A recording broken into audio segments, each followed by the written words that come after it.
자, 오늘 로마서 이제 다 끝나갑니다. 로마서 이제 7장이 마감이 되면요, 이제 8장 하나님의 성령, 하나님의 사랑으로 가면 이제 교리적인 부분은 거의 다 끝나는 것 같습니다. 자, 오늘 내용이 뭐 만만한 내용은 아닌데요, 제가 한번 최대한 워딩으로 정리해 왔으니까 이 글자를 읽어가면 좀 더 이해가 될 것 같습니다. 자, 오늘 중요한 내용, 이제 7장을 다 끝낼 수 없지만 거의 이제 끝나가거든요. 그러면 8장에 넘어가면, 자, 이제 이걸 보면서 설명을 드릴게요. 자, 이 내용이 워낙 교리적인 내용이다 보니까 이게 재미난 얘기가 있는 것도 아니고, 이 삶의 원리, 기독교의 원리, 또 구원의 원리, 죄의 원리, 정말 이런 내용이다 보니까 이게 논리적으로 잘 본문과 설명을 따라가야 되거든요. 오늘 로마서 7장 내용을 보게 되면 이런 본문이 나옵니다. 나는 내가 바라는 것을 하지 않고 오히려 내가 싫어하는 것을 합니다. 이게 이제 사도 바울의 고백이거든요. 자, 우리 안에 하나님의 선한 뜻을 향해 살려는 의지도 있지만, 궁극적으로 내 선택은 그걸 선택하는 것이 아니라 내가 싫어하는 것, 내가 혐오하는 것, 내가 정말 하고 싶지 않은 것을 궁극적으로는 그걸 한다는 거예요. 이런 모순이, 이런 반복되는 삶이 너무 고통스럽고 비참한 것이죠. 누가 이 죽음의 몸에서 나를 건져줄 수 있을까요? 그러면서 이제 나를 구원해 주신 예수 그리스도, 그리고 그 구원의 삶을 가능하게 해주는 성령님에 대해서 이제 8장으로 넘어가는 거거든요. 그래서 오늘 설교 주제는 죄와 율법의 구분, 그리고 죄와 나를 구분해야 되고, 어떻게 죄가 우리 각지를 통해서 발생하는지를, 그 원리를 이해하게 되면 싸울 수 있는 지혜와 그리고 용기가 생깁니다. 자, 한번 본문을 가보도록 하겠습니다. 요점을 보게 되면요, 자, 죄가 나를 속이고 나를 죽였습니다. 나를 속이는 건 뭐라고 그랬죠? 사람입니까? 죄입니까? 결국 디모데서에 보면 사람들이 점점 악해지고 더 속고 속이는 일이 많을 거라고 그랬지만은, 궁극적으로는 사람이 사람을 속이기보다는 죄가 사람을 속이고 죄가 사람을 통하여 또한 사람을 속임을 할 수가 있습니다. 결국 죄가 나를 속이고 결국 나를 하여금 죄를 짓게 만들고, 그리고 결국 죄 때문에 내가 영적으로 죽게 되는 것이죠. 두 번째, 우리에게 율법과 계명이 주어진 이유, 구약뿐만 아니라 예수님의 많은 가르침도 율법과 계명인데, 그 주어진 이유는 뭐냐면 죄를 죄로 분명히 인지할 수 있도록 그 계명을 줬음을 알 수가 있어요. 사람들은 하나님의 말씀 이전에 죄가 죄인 줄 몰랐거든요. 하지만 말씀이 들어왔을 때, 율법과 계명이 들어왔을 때 이미 그들이 짓고 있는 일들이 죄임을 알게 되었고, 그리고 죄가 아주 철저하게 죄임을 알게 되었고, 자기 자신이 죄인임을 알게 되었기 때문에 하나님의 은혜에 의해서 구원받는 길로 걸어갈 수 있는 경륜선이 만들어진 거거든요. 그래서 율법과 계명이 우리 삶의 필요함을 얘기하고 있습니다. 세 번째, 자, 이제 나중에 가보면 어떤 결론이 나오냐면, 그러면 우리가 세례를 받고 영혼은 구원받아도 우리 육신은 물속에 들어간 것밖에 없잖아요, 그렇죠? 이 육신은 언제 구원받냐면 죽어야 구원받는 거예요. 죽어서 육신을 벗어버리고 하나님이 주는 천국령 새로운 몸을 입을 때, 그때 육신이 구원을 받는 거거든요. 그렇다면 이 땅에 있는 이 육신, 아무리 세례 받았어도, 저도 여기 서 있지만 이 육신, 머리끝에서 발끝까지 이 육신은 선한 것이 깃들어 있지 않다는 거예요. 오직 이 안에 정말 죄가 있어서 틈만 나면 나를 속여서 이 육신의 지체의 욕망을 충족시키면서 죄를 짓게 하기 때문에, 나는 내가 진짜 원하는 선한 것은 하지 않고 오히려 내가 진짜 혐오스럽게 생각하고 하고 싶지도 않고 정말 반대하는 그 일을 반복할 수밖에 없는 우리의 육신의 한계가 있음을 성경은 얘기하고 있습니다. 그래서 육신의 한계를 넘어가려면 누가 필요해요? 바로 예수님이 필요하고, 예수님의 영이 없이는, 하나님의 영이 내 안에 있지 않으면 절대 이 육신을 다스릴 수 없기에 반복적인 죄에 빠진다는 것을 얘기하는 거거든요. 그래서 우리를 구원해 주신 하나님께 감사를 드립니다 하고, 이제 사도 바울이 7장 마지막 결론 구절에 얘기를 하고 있습니다. 자, 7장 5절부터 한번 들어가 보면요, 7장 5절부터 한번 들어가 보겠습니다. 자, 이 성경의 단어들을 보면 심리학적인 단어들이 아니잖아요. 여러분들의 뭐 에고부터 시작을 해서 잠재의식, 무의식, 하여간 이런 심리학적 개념이 있어요, 없어요? 거의 없거든요. 성경적 개념이 잡혀야 성경적으로 인식을 할 수가 있거든요. 그래서 자꾸 성경 본문을 많이 봐야 됩니다. 보세요. 사실 전에 우리가 죄의 본성에 갇혀 있을 때에는 율법으로 말미암아 생겨난 죄의 욕망이 우리 몸에 지체 안에서 작용해서 우리는 결국 죽음에 이르는 열매를 맺었습니다. 자, 보세요. 세례받기 전에 우리의 존재 어떻게 표현하고 있냐면 죄의 본성에 갇혀 있다고 그러잖아요. 그러니까 우리가 이 세례가 받기 전에 우리가 살아온 삶의 방식은 죄의 본성에 갇혀서 그냥 죄를 지을 수밖에 없는 그러한 삶이었다는 거거든요. 그러니까 구원받지 못한 몸, 육체의 속성을 바로 죄의 본성으로 표현하고 있습니다. 이것이 바로 악한 욕망의 원천이었다고. 자, 얼만큼 우리의 죄성이 강하냐면 너무나 강력해서 우리가 빠져나오고 싶어도 빠져나올 수 없을 만큼 갇혀 있었다라고 표현하고 있는 거거든요. 그러니까 우리가 예수님 앞에 나와 세례를 받고 성령이 들어오기 전까지는 모든 육체를 지닌 인간은 죄의 본성에 갇혀 있어서 그 죄의 욕정이 우리 몸체에서 작용해서 결국은 죽음에 이르는 많은 죄의 열매를 맺으며 살아왔음을 알 수가 있습니다. 아시겠죠? 자, 죄의 본성에 갇혀있을 때 보면 어떤 삶이냐면 영적 기준으로 육체, 곧 죄의 본성을 통제하는 것이 아니라 오히려 죄의 본성에 의해 자신이 통제되고 오히려 그 본성의 순종함으로 말미암아 죄를 반복해 짓는 삶이 바로 우리가 죄의 본성에 갇혀 있었던 과거의 삶이라고 얘기하고 있습니다. 자, 그러면서 여기서 뭐라고 얘기하고 있냐면은 율법으로 말미암아 생겨난 죄의 욕정이라는 표현이 있는데 이 설명을 보게 되면 아주 타락한 상태, 죄로 약해진 상태에서는 하나님에 대한 반감, 하나님에 대한 반항, 하나님의 반역의 정신으로 율법이 악한 것이라고 금하는 것을 알고도 그것을 더 하고자 하는 욕망이 생겼다 그러거든요. 재밌는 건 뭐냐면 우리 안에 성령이 있으면 하나님의 뜻을 알게 되었을 때 그를 순종해야 하는 마음이 생기지만 우리가 성령의 지배를 받는 것이 아니라 육신의 욕망, 육신의 본성이 우리를 압도하게 되면 하나님의 뜻을 알아도 그 반대편으로 가고자 하는 그러한 반감, 반항, 이 반영의 정신이 우리를 압도함으로 말미암아 겁도 없이 죄를 향하여 걸어갈 수 있는 용기가 생기는 거거든요. 사람들이 어떤 상처를 받거나 어떤 믿음에서 하나님에 대한 상처가 생기면 하나님이 싫어하는 것을 하려는 경향이 있습니다. 죄를 찾아서 하려는 경향이 있어요. 그리스도인이 믿음을 잃어버리게 되면 믿기 전 7배 더 악한 귀신이 들어간다고 그랬잖아요. 그것이 말씀에 대한 반감, 어떤 하나님에 대한 이 반역, 리벨리언, 이 반항, 반역의 정신으로 옛날에도 하지 않았던 죄를 더 과감하게 지을 수 있는 그러한 일이 그리스도인들이 믿음을 잃어버렸을 때 누가 도와주지 않으면 성령의 인도를 거절하게 되면 거기까지 나아갈 수가 있어요. 자, 7장 6절. 그러나 지금은 보세요. 우리가 세례 받았을 때 지금은 한때 우리를 올감했던 것에 대하여 죽음으로써 율법에서 풀려났습니다. 우리가 그 결혼관계 얘기하면서 죽은 사람은 율법에 죽은 남편 나의 법에서부터 벗어났다고 그랬잖아요. 그렇죠? 우리가 세례 받을 때 옛사람이 죽음으로써 그 옛사람이 묶여있던 율법에서 풀려났어요. 자, 그리하여 법전이라는 옛 방식이 아니라 율법이라는 새 옛 방식이 아니라 새로운 정신으로 하나님을 섬깁니다. 우리 인생의 결정적인 전환점은 바로 죽음의 순간이었습니다. 우리가 세례받고 여기서 죽었잖아요. 전부 다 우리 옛사람이 죄에 대하여 그리고 율법에 대하여 죽은 것입니다. 유대인들에게는 율법, 우리에게는 과거의 많은 가치관들, 우리가 순종했던 부모의 말씀이든 이 사회의 불문법이든 그런 것들에 대하여 자유로워진 것이죠. 왜? 하나님에서 세례 받을 때 예수님과 함께 십자가에서 죽었기에 율법들, 곧 과거 내가 믿고 따르던 모든 법, 규정들로부터 자유로워졌습니다. 그래서 풀려났다고 얘기하고 있어요. 그러나 그것이 곧 율법을 떠난 방종과 방통을 의미하는 것이 아니라 새로운 정신으로 하나님을 섬기게 되었다라거든요. 저도 이제 이 교회에 와서 하나님 말씀을 공부하면서 정확한 세례를 받게 되었잖아요. 정확한 세례를 받고 나면서부터 얼마나 자유로웠는지 몰라요. 사실은 사람들의 눈으로부터 또 과거 제가 추종했던 많이 탄드라 비법부터 시작해서 밀교, 힌두교, 또 그 당시에 정말 그 종교적인 수행들, 불교, 정말 여러분은 모르지만 그 우리 당시에 그 기독교 말고 불교 말고 그런 인도의 사상가들이 굉장히 많이 들어왔거든요. 구루라고 불리는 사람들이 창시했던 힌두교 그 개파간에 그 정말 그 책의 베스트셀러 중에 그 라마 크리시나의 뭐 몸으로부터의 자유, 크리시나 무르티의 뭐부터 그런 인도주의의 신비주의 시대에 들어와가지고 정말 저도 그런 책을 읽으면서 그 참선하고 자선하고 이거 하면서 정말 야 진리를 딱 알게 되니까 그런 것들을 다 버릴 수 있는 거예요. 갖다 벌 수 있는 게 너무 자유로워진 게 오직 새로운 정신으로 하나님의 말씀으로 하나님을 섬기면 되는 거지. 율법에서 풀려났다고 얼마나 잘하는지 모르겠어요. 네.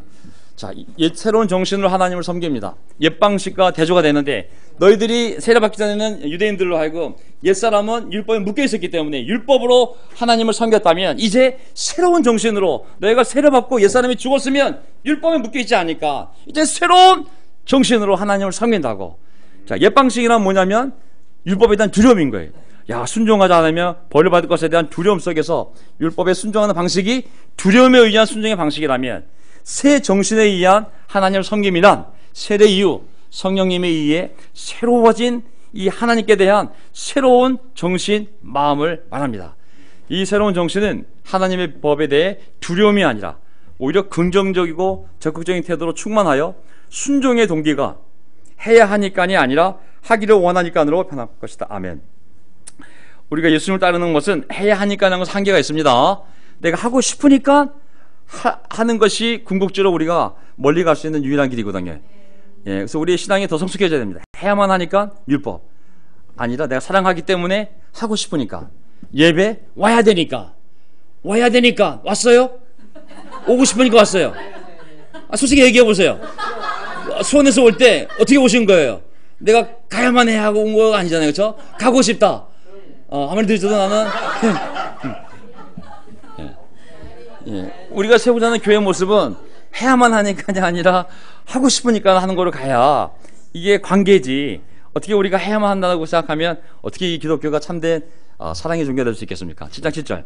그렇다면 우리가 무엇이라고 말해야 합니까? 율법이 죄입니까? 결코 그렇지 않습니다. 율법이 없었다면 나는 죄를 몰랐을 것입니다. 해보세요. 율법이 없었다면 나는 죄를 몰랐을 것입니다. 율법에서 탐내지 말라는 십계명이 있지 않습니까? 탐내서는 안 된다고 하지 않았으면 나는 탐욕이 무엇인지조차도 알지 못했을 것입니다. 자, 이걸 풀어보면 이렇게 제가 이게 영문서인데, 추석서가 영어로 된 추석서인데 내용을 그냥 이렇게 한글로 번역을 했어요. 자, 보세요. 율법은 지금도 죄와 관련해서 중요한 역할을 합니다. 뭐와 관련해서요? 죄예요, 죄. 율법은 죄와 관련된 거예요. 죄에 대한 지식을 주는 목적이 바로 율법인 거예요. 하나님 앞에서 죄에 대한 개인적인 자각이 일어나는 것은 우리가 죄가 무엇인지를 알고 그것이 내 삶에서 일어났었음을 알 때 우리가 이 죄에 대한 개인적인 자각이 일어나는 거거든요. 율법은 우리에게 죄가 무엇인지를 알려주고 또한 우리가 죄인임을 알게 해줍니다. 두 가지. 네가 한 게 바로 죄라고. 저 그냥 욕했을 뿐이에요, 저 혼자. 그게 죄라고. 죄라는 것을 알려줘야 내가 한 행동이 죄임을 알겠는 거거든요. 죄를 반복해 질문해서 내가 죄인이었구나. 의인이 아니라 죄인이었네. 나는 의인인 줄 알았더니 하나님 말씀을 봤더니 이런 죄를 내가 계속 졌는데 생각으로 죄를 짓는 것도 죄였고, 그리고 마음으로 품은 음행도 죄였고, 그러면 야, 이런 죄가 넘쳐났으니 내가 죄인이었구나. 죄인임을 알게 해주는 거, 그게 바로 율법의 목적이라고 그랬어요. 자, 그렇다고 해서 율법이 나쁘다고 말할 수 있는가? 결코 그럴 수 없습니다. 즐거운 역할은 아니지만 하나님의 구원 계획 안에서 필요하고 거룩한 기능을 담당하는 게 율법입니다. 아멘. 그래서 율법적인 것은 문제가 되지만은 율법 자체는 선하고 거룩하고 의로운 것이라고 성경은 얘기하고 있거든요. 예를 들면 제가 인간적이 되면 이 역할을 하기 싫어해요. 즐거운 역할을 맡고 싶어요. 칭찬만 해주고 격려해주고 상대방 표정 보고 별로 위로가 되지 않으면 말해주지 않고. 근데 어떤 역할은 즐겁지 않지만 어떤 걸 얘기해줘야 될 책임이 있을 때가 있어요. 그 사람이 그것을 깨닫고 성장할 수 있도록. 그게 이제 또 목회자로서는 항상 부딪히는 부분이기도 해요. 부딪히고 싶지 않거든요, 사실. 근데 우리가 어떤 거는 또 사랑 안에서 진리를 또 얘기해야 되거든요. 서로 존중하는 가운데. 7장 8절. 이 계명을 빌미로 제가 내 안에 온갖 탐욕을 일으켜 놓았습니다. 이 계명을 빌미로 죄가 내 안에 온갖 탐욕을 일으켜 놓았습니다. 어려운 내용인데요, 그냥 가겠습니다. 사실 율법과 상관이 없을 경우 죄는 죽은 것입니다. 자, 탐심은 율법이 일으킨 것이 아니라 율법을 이용하여 죄가 일으킨 것입니다. 즉 죄가 사탄이 하나님의 선한 율법을 악용하여 우리의 연약한 육체에서 죄를 짓고자 하는 욕망을 일으키는 것입니다. 하나님이 하지 말라고 하는 계명을 가지고 오히려 그것을 하게 하는 것이 죄라는 거예요. 그런데 그것이 어떻게 가능할까요? 보세요. 계명을 빌미로 죄가 내 안에 온갖 탐욕을 일으켜 놓았다고 그러는데, 자, 어떤 말이냐면 잠언 9장 17절 보세요. 훔쳐서 마시는 물이 더 달고 몰래 먹는 빵이 더 맛있다 하고 말하는 구절 있잖아요, 그렇죠? 그냥 물보다는 뭔가 이렇게 스릴이 있는 물, 빵도 그냥 널린 빵이 아니라 그냥 스릴 있게 싹 숨겨가지고 몰래 싹 먹는 그 빵이 더 맛있다고 그러잖아요. 자, 금지는 그것을 깨고 싶은 육신의 욕망을 일깨운다는, 하지 말라면 사람은 더 할 수가 있어요. 우리가 애 키워본 부모는 알아요. 자녀 양육에 아이들이 벌써 이 본성이, 타락한 본성이기 때문에 부모가 하지 말라면 애긴데도 신기할 정도로, 애긴데도 불구하고 그 부모의 뜻을 알면서도 만지지 말라면 더 만지고, 그게 몰라서가 아니라 알면서도 하는 게 있거든요. 이것은 인간의 자유의지에 내재된 가능성이라는 거예요. 하나님의 계명을 어떻게 생각하냐면, 저걸 지키면 내 자유를 뺏어가, 내가 하고 싶은 걸 못하게 해, 잘못 해석한다는 얘기. 그래서 그 계명을 준 사람에 대해서 분노하는 거예요. 난 당신 말 안 들어. 당신 말 들으면 난 이것도 못하고 저것도 못하고 당신이 내 인생을 책임질 거야. 난 당신의 말씀이 아닌 이렇게 해야 행복해질 수 있는데 당신의 말씀이 그걸 막고 있어. 나는 당신 말대로 살고 싶지 않아 라는 오히려 분노를 만든다네. 여기서 반역의 정신이 만들어지고 하나님의 계명을 그런 반감을 나타내는 기회로 삼게 되는 것이죠. 오히려 오기로 하라 그러면 더 안 하는 거예요. 그게 사람이 본성이 있는 거예요. 천당 얘기하면 너 나가라고. 이상하게 이 반감이 만들어져 있는 거예요. 이미 이 인간의 본성 안에. 여기서 반역의 정신이 만들어지고 하나님의 계명을 하지 말라 그러면 더 안 하는 사람이 있어요. 이상한 고집인데 그 왠지 모르는 이상한 고집이 있더라고요. 예수님 안 믿는 분들 보면 이상하게 고집이 있더라고요. 자, 7장 9절. 전에는 내가 율법과 상관없이 살아 있었습니다. 그러나 계명이 들어오니까 죄는 살아나고 나는 사망. 계명이 들어오니까 죄는 살아나고 나는 사망. 율법과 상관없이 상관없을 때는 우리가 살아 있었는데, 우리가 계명이 들어오니까 죄가 살아나고, 죄가 살아나니까 나는 죽었습니다. 그래서 나에게 생명을 가져오도록 의도된 바로 그 계명이 도리어 나에게 죽음을 가져왔음을 알게 되었습니다. 저는 이 구절을 이해할 때 어려운 구절인데, 누굴 생각하냐면 아담과 하와를 생각했어요. 자, 아담과 하와가 창조되었을 때 율법이 있었어요, 없었어요? 없었어요. 그냥 근데 짐승 이름 짓고 하다가 어느 하나님이 계명을 줬잖아요. 동산 중앙에 있는 거 먹지 마라. 먹으면 사망. 이유는 모르지만 동산 중앙에 있는 먹지 말라 그랬어요. 먹으면 사망, 반드시 사망. 그 계명이 들어왔잖아요, 그렇죠? 그러니까 계명이 들어오니까 그 계명을 어기고 싶은 마음이 생겼잖아요, 그렇죠? 그래서 둘이 어겨버렸잖아요. 어기니까 죄가 살아났잖아요, 그렇죠? 죄가 있으니까 하나님이 내 말 어겼지, 죄 졌지, 사망. 죽었잖아요, 그렇죠? 그래서 나에게 생명을 가져오도록 의도된 바로 그 계명이, 예수님이 예를 들면 도리어 나에게 죽음을 가져왔음을 알게 되었다고 생각해 보세요. 하나님이 아담과 하와에게 동산 중앙에 있는 그 선악을 알게 하는 나무를 먹지 말라고 그랬잖아요. 열매 먹지 말라고 그랬잖아요. 그 옆에 또 뭐가 있었냐면 생명나무가 있었어요. 자, 하나님의 의도는 그 먹지 말라는 이유는 그들을 죽게 하기 위해서 먹지 말라는 거예요? 아니면 먹으면 죽으니까 죽지 말라고 그 먹지 말라는 명령을 준 거예요? 죽지 말라고 그 계명 주신 거잖아요, 그렇죠?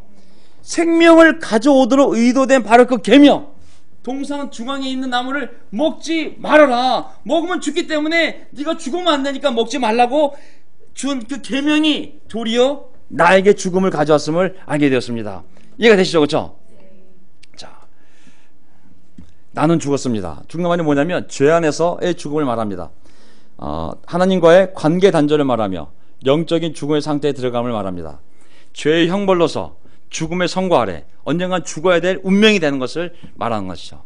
자, 율법을 잘 지키는 것은 하나님이 주신 삶을 풍성하게 사는 방법이요, 하나님께 축복을 받는 길입니다. 그러나 죄가 들어와 그 사람에게 영적 죽음을 가져오면 율법은 그 영적으로 죽은 자를 다시 영적인 삶으로 돌아가게 도울 능력이 없습니다. 오직 하나님의 은혜만이 이 일을 할 수 있습니다. 자, 아담 하와에게 동산 중앙에 있는 열매는 먹지 말라는 그 계명을 지켰다면 그들이 잘 살지 않았을까요? 율법을 잘 지키는 것은 하나님이 주신 삶을 풍성하게 사는 방법이잖아요. 그 계명만 지켰더라도 하나님께 축복을 받으며 모든 것에 그 청지기로서 하나님의 대리인으로서 얼마나 잘 살았겠어요. 하지만 그 계명을 어겼을 때 죄가 들어왔고 죄의 결과는 사망이었기 때문에 아담과 하와는 사망을 당하게 됐거든요. 7장 11절 죄가 그 계명을 통하여 틈을 타서 나를 속이고 또 그 계명으로 나를 죽였습니다. 잘 보세요. 죄가 그냥 죽이는 것이 아니라 우리를 속이는 것이 아니라 뭘 걸고 속이는 거예요. 죄가 우리를 속일 때 그냥 아무것도 없는 상태에서 속이는 것이 아니라 정말 좋은 것을 가지고 말씀을 가지고 그거를 틈을 타서 계명을 통하여 나를 속이는 거예요. 그리고 결국은 그 계명으로 나를 죽이는 거예요.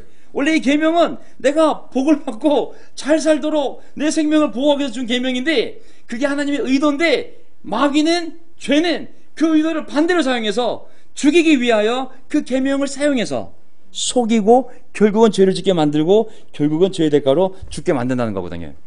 죄는 우리를 공격하고 죽이려고 하는 아주 무서운 가공할 만한 적입니다. 이 죄가 뭘 사용하냐면 너무 놀랍게도 선한 계명을 사용하는 거예요. 그래서 자신의 사악한 행동을 이루려고 합니다. 제가 가장 많이 하나님 말씀을 전도한 사람이 누구냐면 대순진리의 증산도예요.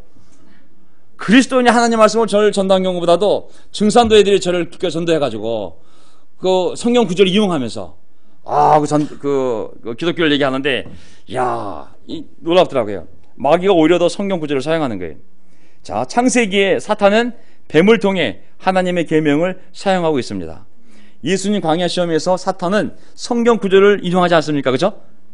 예. 그리하여 하나님의 동기와 약속에 의심을 품게 만들고 하나님께 대한 반감을 갖게 만듭니다.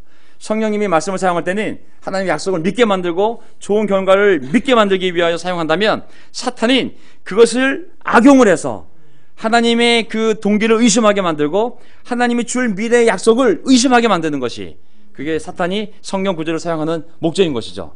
하나님께 대한 반감을 갖게 만들거든요. 하나님이 이거 성경 구절 얼마나 하나님이 이게 야만적인지 사람을 죄다 죽이라고 그런다는데 아주 그 구절을 잘 모르게 해석을 해서 사람들로 하여금 하나님에 대한 반감을 갖게 만드는 거거든요. 하나님이 뭔가 좋은 것을 감추고 내가 못 갖게 하려고 하신다는 잘못된 판단, 결정을 하게 만드는 것이 바로 죄가 하나님의 말씀을 통하여 우리를 속이는 것입니다. 예를 보세요. 창세기 3장 4절에서 5절 뱀이 여자에게 말하였다. 너희는 절대로 죽지 않는다. 뭐가 틀린 거죠? 하나님은 너희가 그 나무 열매를 먹으면 너희의 눈이 밝아지고 하나님처럼 되어서 선과 악을 알게 된다는 것을 아시고 그렇게 하신 것이다. 자, 두 가지를 지금 왜곡하고 있어요. 분명히 정령코 슈얼리잖아요. 정령코 100% 먹으면 죽는 거였잖아요. 근데 그 계명을 사용해서 틀잖아요. 그렇죠?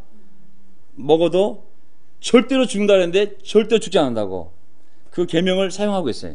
그 계명으로 속이고 있어요. 그 다음에 그 계명을 준 하나님의 동기를 왜곡시키는 거예요. 너희가 그걸 먹으면 너희들이 하나님 주님 될까봐 하나님이 겁나서 그런 거야. 무슨 말인지 알겠죠? 이 뱀이 설명하는 이 동기가 하나님의 동기가 아니잖아요. 너희가 그거 먹으면 눈이 밝아지고 하나님처럼 돼서 선하게 되면 너희랑 하나님 동급이 돼. 하나님 동급이 되는 걸 좋아하겠니? 그때 종이 되는 걸 좋아하지. 그래서 먹지 말라 그런 거야. 하나님의 동기를 왜곡시키는 거잖아요. 그렇죠? 그래서 결과도 왜곡시키는 거예요. 먹으면 너 눈이 밝아져. 하나님처럼 돼. 뭐가 더 돼. 괜히 하나님이 너희가 그렇게 될까봐 한 거야. 그게 아닌데. 자, 보세요. 오늘날도 제자들을 같은 방법으로 죄가 속일 수 있습니다. 계명에 대한 순종은 우리의 생명을 보호하고 하나님의 복을 가져다 주기 위해서 준 계명이잖아요. 순종은 그걸 가져다 줘요. 그러나 우리가 우리가 그런 계명을 기억하고 순종하려고 그러면 죄가 바로 들어오는 거예요. 곧바로 같이 따라 들어와서 그 계명을 주신 하나님의 사랑과 목적을 보지 못하게 하고 그것에 순종하면 우리가 손해를 보고 이용만 당할 것이라는 의심과 하나님과 교회에 대한 분노를 불러일으키게 만드는 것이 죄입니다. 결국 우리를 불순종으로 이끌고 그 결과는 죄책감과 영적인 죽음인 것이죠. 죄는 항상 선한 것에 붙어서 보세요. 죄는 항상 선한 것에 붙어서 속임으로 우리를 죽음으로 끌고 간다. 아멘. 사기꾼 얼굴이 악한 사기꾼이면 우리 안 속잖아요. 다 선해요.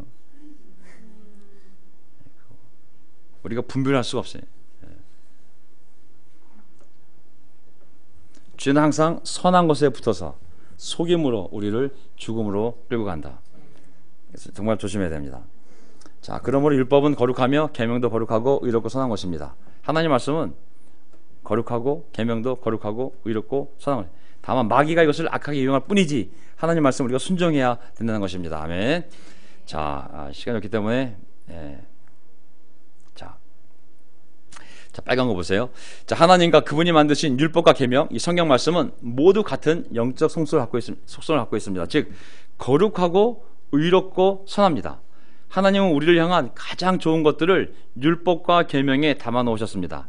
때문에 우리가 그 계명들에 순종할 때 그분의 거룩함이 우리에게 나타나며 그분의 공정함이 우리에게 나타나며 그분의 우리를 향한 모든 선한 뜻과 계획들이 우리 삶에 펼쳐지는 게 언제냐면 그 계명과 율법에 순종할 때인 거예요. 근데 마귀는 그 율법과 계명을 틀어서 해석해서 악용시켜서 그 말씀을 100% 순종하기보다는 그 말씀을 빗나가게 만드는 것이 바로 마귀가 하는 일인 것이죠. 그래서 조심해야 됩니다. 속지 말아야 합니다. 우리는 이것을 확신하고 결코 죄에 속지 말아야 합니다. 오직 하나님의 계명에 순종하는 삶을 살 때 우리를 향한 하나님의 최고의 계획이 이루어질 수 있습니다. 아멘. 우리가 사람들한테 받은 상처, 교회한테 받은 상처, 때로는 목사한테 받은 상처, 때로는 장로한테 받은 상처, 때로는 디사블한테 받은 상처, 때로는 존리한테 받은 상처, 발전한테 받은 상처, 이런 것 때문에 말씀이 이게 붙어오게 되면 사람들이 순종하다도 그 상처들이 이 말씀에 대한 순종을 거부할 수 있게 되는 거예요. 네가 내 인생 책임질 수 있어? 말씀에 있어도 이 말씀이 있어도 이 사람에 대한 무엇인지 모르겠지만은 어떤 것들이 우리로 하여금 말씀에 대한 순종을 맡고 있다면 우리가 잘 분별을 해야 돼요. 상처는 상처지만 말씀은 우리가 순종해야 할 대상임을 계속 우리에게 스스로 얘기를 해야 됩니다. 아이고야, 그러니 이게 그러니 원래 선한 그것이 나에게는 죽음을 가져오는 것이 되었다는 말입니까? 그럴 수 없습니다. 우리가 죄를 죄로 인지할 수 있도록 죄가 그 선한 것을 통하여 나에게 죽음을 일으켰습니다. 그것은 계명을 방편으로 하여 죄가 철저히 죄 있게 하려는 것이었습니다. 자, 선한 율법과 계명이 우리에게 들어온 목적은 죄를 죄로 인지할 수 있도록, 그리고 죄가 철저히 죄가 될 수 있도록 하려는 것이었습니다. 죄는 계명이 들어오면 우리 마음에 그것에 대한 불신과 불순종을 일으킨다. 그것의 결과는 죽음이다. 그러나 이 결과는 계명의 참 목적이 아닙니다. 죽음을 일으킨 장본인은 선한 계명이 아니라 이것을 악용한 죄입니다. 무슨 말이냐면요, 저는 이 심리학적 카운셀러들 중에 두 종류가 있는데요. 하나는 그냥 정신분석학적인 기독교적이지 않은 심리학이 있고, 하나는 크리스천 카운셀링이 있어요. 크리스천 카운셀링은 개념 자체가 출발점이 하나님이에요. 시작도 하나님, 방법도 하나님, 그리고 결론도 그 방법도 하나님이. 그렇기 때문에 개념 자체가 하나님의 성경 단어를 사용하고 있어요. 성경적이면 정확하게 보여요. 정확하게 사람의 삶이 이게 단순한 심리적인 것인지 아니면 죄인지를 분별할 수가 있어요. 사용하는 툴이 분명하면 정확한 분석을 할 수가 있어요. 사용하는 툴이 말씀이면 정확하게 이것이 죄인지 아닌지를 분별해서 어떻게 변화해야 될지, 회개해야 될지 알릴 수가 있어요. 근데 그 툴이 말씀이 아니고 분석학적인 심리학적인 이론이면 정확한 죄를 얘기하는 것이 아니에요. 그 개념에 따라, 분석 툴에 따라 결과가 다를 수밖에 없거든요. 죄를 죄로 인지할 수 있도록 하는 것은 하나님의 말씀인 거예요. 그거를 아버지에 의한 피해의식, DNA 문제, 환경적인 요소, 자라올 때 부모님의 영향, 이런 것으로 가면 답이 없는 거예요. 하지만 죄로 인식이 되고, 죄도 그냥 죄가 아니라 철저하게 내가 이렇게 살아온 것이 철저하게 죄된 인생이었음을 인식해야 내가 회개하고 변할 수 있는데, 죄로 얘기해 주지도 않고 철저하게 죄로 얘기하지 않고 그냥 조금 변화되면 좋은, 조금 충고되고 조금 노력하면 되는 그러한 정도의 문제를 얘기하면 사람들은 변할 수 없거든요. 그래서 우리 삶에 하나님의 말씀과 계명과 율법이 필요합니다. 아멘. 그래서 우리가 큐티를 나누면서 계속 이 말씀을 보는 것이 정말 중요합니다. 말씀이 넘칠 때 분별력이 더 뚜렷해지기 때문에 우리가 행동할 수 있는 용기가 더 분명해지거든요. 예.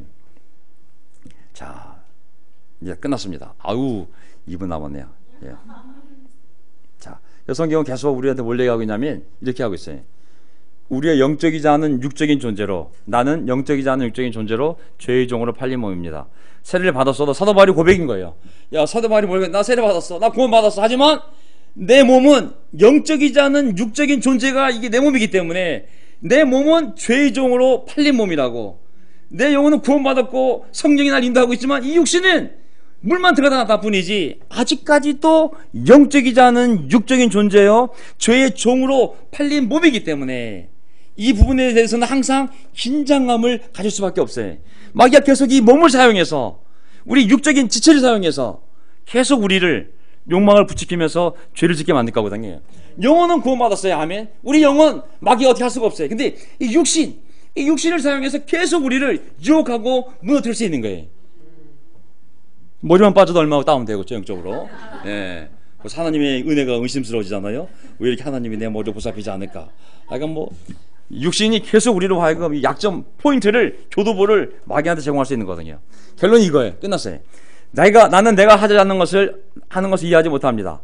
나는 내가 바라는 것을 하지 않고 오히려 내가 싫어하는 것을 합니다. 무슨 말인지 아시겠죠? 그러다 보니 내 안에 뭐가 있어요? 아직까지도 영혼은 구원받았지만 이 몸은 죄의 종으로 팔린 몸이요, 영적이지 않은 육적인 존재이기 때문에 계속 이 몸은 내가 바라는 것을 하지 않고 내가 싫어하는 것을 한다고. 이 몸 때문에. 무슨 말인지 아시겠죠? 너무 싫어하지만 이 몸은 그걸 좋아하는 거예요. 그러니 만일 내가 원치 않는 일을 하게 되면 그것은 율법이 선한 것을 내가 인정하게 되는 것입니다. 그렇다면 이제 그런 일을 하는 것은 더 이상 내가 아니라 내 안에 자리 잡고 있는 죄입니다. 나와 죄를 분리시키는 겁니다. 아멘. 잘 보세요. 나란 존재를 기본적으로 세례 받았다 할지라도 두 개로 분리시켜야 돼. 하나는 선하게 살려고자 하는 영의 인도를 받는 영혼, 또 하나는 옛날처럼 계속 죄를 짓고 싶어하는 그 죄성이 남아있는 육신. 자, 그러니 내가 원치 않는 일을 하게 되면, 그렇다면 이제 그런 일을 하는 것은 더 이상 내가 아니라 이거 나를 분리시켜서 선하게 살고자 하는 욕망이 있는 내적인 부분도 있지만 내 안에 육신에 잘 잡고 있는 죄의 부분이 있기 때문에 이 죄된 부분은 나를 계속 죄를 짓게 하려고 죽기 전날까지, 무덤에 들어가기 전날까지 나를 걸려 넘어지게 하고 있기 때문에 이 육신을 우리가 잘 컨트롤해야 됩니다. 아멘. 이 육신 속에는 선한 것이 깃들어 있지 않다고 그랬어요. 선한 것이 아무것도 없어요, 육신에는. 왜냐하면 나에게 선한 것을 행하려는 의지는 있으나 그것을 실행할 수가 없기 때문입니다. 육체적 관점에서 보면 나는 하나님의 법에 순종할 마음이 1%도 없어요. 마음으로는, 영혼으로는 교회 가야지 하자 몸은 100% 집에 있어. 생각해봐, 이 바보야. 돈이 얼마나 드니. 이 벌써 육적인 존재는 벌써 답이 나와요. 다시 100% 육신 속에는 선한 것이 없다는 거예요. 나에게 선한 것을 행하려는 의지는 있으나 항상 그것을 실행할 수가 없기 때문이라고. 자, 그럼 뭐가 필요해요? 성령이 필요한 거예요. 성령님이. 그래서 하나님이 성령님을 준 거예요. 성령이 내 안에 들어오면 이제 이 내 안에 선한 것을 정말 싫어하는 육신을 지배할 수 있는 강력한 하나님의 힘이 생기는 거예요. 이 성령이 말씀을 읽고 기도하고 영적 교제를 나누고 우리가 선한 일을 하게 되면 성령이 충만해서 육신의 이 죄를 짓고 있는 욕망을 확 눌러버릴 수가 있어요. 큐대할 때 졸려? 일어나! 볼 때는 나와줘. 육신을 눌러버리는 거예요. 아무리 탐욕이 생겨도 이 영적인 성령께서 우리 영을 통하여 눌러버리는 거예요. 그러면 육신이 오히려 통제가 돼서 영을 따라 의의 종이 될 수가 있어요. 이 몸을 교회 오는 데 쓸 수 있고, 이 손가락을 성령 표현에 쓸 수 있고, 이 입을 말씀을 전하는 데 쓸 수 있고, 모든 지체가, 눈은 선한 것을 보는 데 쓸 수 있고, 배는 별 쓸모 없구나. 어쨌든지 간에 모든 지체를 선할 수 있어요. 하지만 영의 힘이 약해지면 육신이 살아나는 거예요. 그럼 욕망이 꿈틀대면 죄가 슬쩍 욕망을 충족시켜주면서 언제든지 우리를 죄의 노예로 삼을 수 있는 것이죠. 그래서 이 원리를 깨닫고 나는 내가 바라는 것을 하지 않고 오히려 내가 싫어하는 것을 합니다. 이게 우리 존재입니다. 아멘. 어떤 죄를 졌을 때 그것이 악해서가 아니에요. 그게 우리 존재예요. 그래서 격려하고 싸울 수 있는 성령의 힘을 위해서 함께 기도하면 됩니다. 아멘. 그래서 나를 죄랑 분리시키고 이렇게 죄가 들어오니 내가 깨어 있어서 영적으로 그것을 함께 도움을 받아 힘을 합쳐서 싸워 나갈 때 우리는 죄의 지배를 받는 것이 아니라 성령의 인도로 하나님의 사랑, 로마서 8장에 나와 있는 하나님의 사랑을 받으며 어떤 어려움도 고난도 죽음도 사망도 권세도 땅에 있는 것이나 하늘에 있는 것이나 예수 그리스도 안에 있는 하나님의 사랑을 끊을 수 없다고, 그 사랑으로 우리가 살아갈 수 있는 인생이 바로 제자의 사회입니다. 아멘.